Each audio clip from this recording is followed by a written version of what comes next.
बिस्मिल्लाहिर्रहमानिर्रहीम जी अस्सलाम वालेकुम। दिस इज़ राना तजम्मुल और आप देख रहे हैं लर्निंग पॉइंट चैनल। ये हमारा डेटाबेस मैनेजमेंट सिस्टम का 27वां लेक्चर है और आज के लेक्चर में हम लॉजिकल डेटाबेस डिज़ाइन को डिस्कस करेंगे। बेसिकली लॉजिकल डेटाबेस डिज़ाइन के चार इंपॉर्टेंट फेजेज़ हैं या स्टेप्स हैं उसको डिवेलप करने के लिए, जिसमें सबसे पहले आता है रिप्रेजेंट एंटिटी, फिर रिप्रेजेंट रिलेशन, फिर मर्ज रिलेशन और नॉर्मलाइज्ड रिलेशन। ये चार स्टेप्स हैं लॉजिकल डेटाबेस डिज़ाइन को डिवेलप करने के लिए। सो इस लेक्चर में सबसे पहले देखेंगे कि हमारे पास लॉजिकल डेटाबेस डिज़ाइन क्या होता है, फिर वन बाय वन इन चारों स्टेप्स को हम डिटेल में डिस्कस करेंगे विद एग्जांपल।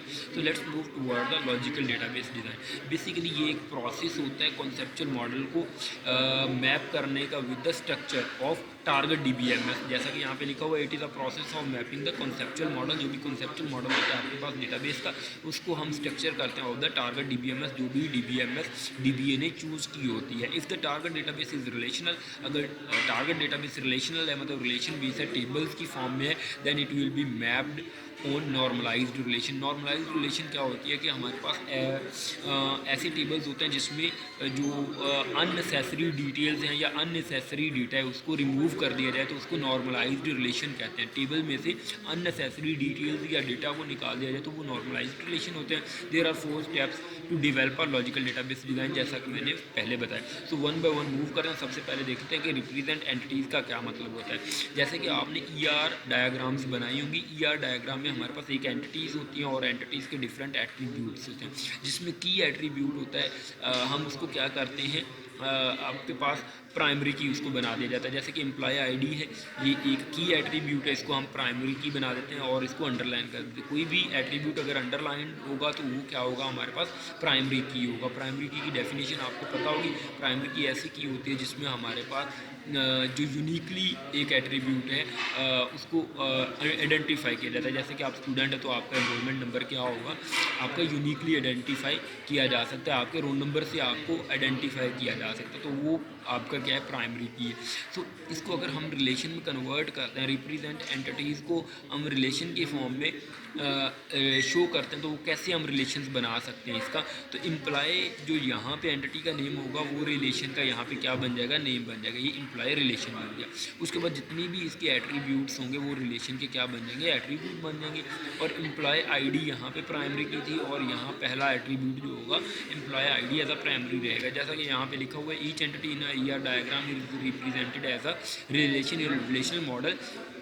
ठीक है, जितनी भी उसके रिलेशनल मॉडल में मतलब कि रिलेशंस में उन एंटिटीज़ को रिलेशन में हम क्या कर देते हैं, मैप कर देते हैं। आप ये समझ सकते हैं। In this process the name of the entity become the name of the relation. जैसे कि एंटिटी का नेम एम्प्लॉय था तो यहाँ पे रिलेशन का नेम एम्प्लॉय बन गया। The identifier of the entity type become the primary की। जो आइडेंटिफायर था जैसे कि एम्प्लॉय आईडी थी, यहाँ भी उसको क्या बना दिया, प्राइमरी की बना दिया। And rest remaining attribute of the entity type become the non की एट्रीब्यूट। मतलब कि बाकी नॉन की एट्रीब्यूट हमारे पास यहाँ पे आ गए, नेम, एड्रेस और बर्थ डेट जो है वो यहाँ पे आ गई। जैसे कि यहाँ पे लिखा हुआ है, इन्होंने कहा कि एक्सप्लेन किया हुआ है। सो रिप्रेजेंट अगर रिलेशनशिप की बात करें तो हमारे पास ईच रिलेशनशिप के हम क्या करते हैं, 1 to 1, 1 to many, many to many different relationships होते हैं हमारे पास एंटिटीज़ के दरमियान। अब उन एंटिटीज़ के दरमियान रिलेशन होते हैं, तो यहाँ पे अगर टेबल्स बना रहे हैं, हम एंटिटी से टेबल बना रहे हैं, मतलब ER से टेबल्स बना रहे हैं, तो उन टेबल्स के दरमियान में आपस में क्या होना चाहिए, रिलेशन होना चाहिए। जैसे कि लिखा हुआ each relationship in an ER diagram must be represent in a relational model. मतलब जो ER डायग्राम में रिलेशंस थे वही आपके पास टेबल्स के फॉर्म में, जो टेबल्स आपने बनाए उनमें भी रिलेशन होना चाहिए। जैसे कि यहाँ पे हमारे पास दो टेबल को मर्ज करने के लिए प्राइमरी की और मतलब फॉरेन की यूज़ होते हैं दो टेबल्स को आपस में क्या करने के लिए, ज्वाइन करने के लिए। ये प्राइमरी की दूसरे टेबल में जाके एज अ फॉरेन की बन जाती है और दोनों का आपस में टेबल का आपस में क्या बन जाता है, रिलेशन बन जाता है। जैसे कि नॉर्मलाइज में आपने देखा होगा, नॉर्मलाइज फॉर्म 1 फॉर्म 2 में the relationship the representation depends on the nature of the relation की मतलब कि रिलेशनशिप की मतलब नेचर पे डिपेंड करता है कि इन दोनों के दरमियान, टेबल्स के दरमियान क्या रिलेशनशिप होगा। In some case the relationship is represented by making the primary key of one table. मतलब एक टेबल की प्राइमरी की दूसरे टेबल में क्या बन जाए, फॉरेन की ऑफ अनदर रिलेशन। मतलब दूसरे रिलेशन में या टेबल में जाके ऐसा फॉरेन की वो बन जाती है। In case the relation is created to represent the relationship. मतलब इस तरह उनका रिलेशनशिप को क्रिएट किया जाता है। अगर मर्ज द रिलेशनशिप की बात करें तो जैसे कि यहाँ पे एम्प्लॉय 1 है और एम्प्लॉय 2 है, दो मतलब कि रिलेशन बने हुए हैं जिसमें एम्प्लॉय की ही डिटेल्स हैं। जैसे कि in some cases there may be redundant relation, मतलब हो सकता है एक किसी केस में रिडंडेंट रिलेशन हो, मतलब कि डुप्लीकेट रिलेशन हो, टेबल्स बने हुए हैं। इट मीन्स दैट टू और मोर रिलेशन में describe the same entity type, मतलब सेम डेटा को दो टेबल डिस्क्राइब कर रहे हो, ऐसा हो सकता है।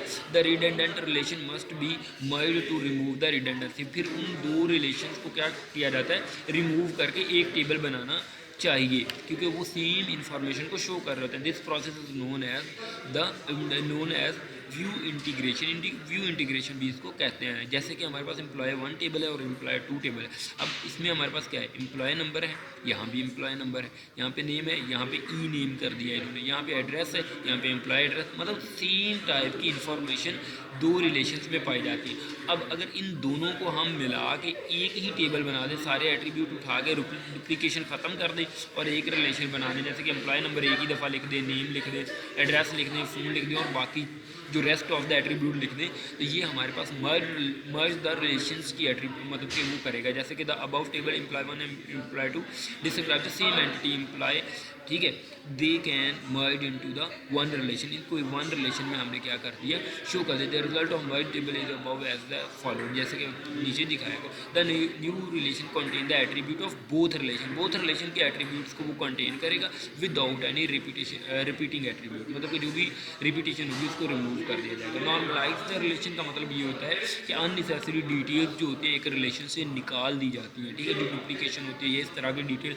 जिसमें नॉर्मलाइज्ड फॉर्म 1 फॉर्म 2 फॉर्म 3, मतलब कि वो एनोमलीज को रिमूव करने के लिए उसमें डुप्लीकेशन निकाल दी जाती है, उसको नॉर्मलाइज द रिलेशन कहते हैं। जैसा कि लिखा हुआ the relationship created in step 1 and step 2 have may some unnecessary redundancy, हो सकता है डुप्लीकेशन हो किसी डेटा में, सम सर्टेन एनोमलीज और एरर्स, एनोमलीज को एरर्स भी कहते हैं, ठीक है। डेटाबेस में एनोमलीज का वर्ड अगर यूज़ हो तो आप समझेंगे errors may arise while updating these relation, और रिलेशन को अपडेट जब करें हो सकता है कुछ एरर्स आ रहे हों, डुप्लीकेट डेटा हो रहा है। द प्रोसेस ऑफ नॉर्मलाइजेशन या रिफाइंस these relations to avoid these problems is called normalization कहते हैं, या normalize the relations आप कहते हैं। Thank you so much for watching this video. अगर आपका कोई भी असाइनमेंट वर्क और किसी राइटिंग टाइप का वर्क होगा तो आप मुझे बता सकते हैं, इस नंबर पर कॉन्टैक्ट कर लें, हमसे कोई भी किस्म का आप काम करवा सकते हैं regarding computer science. Thank you so much for watching this video. अल्लाह हाफिज़, टेक केयर।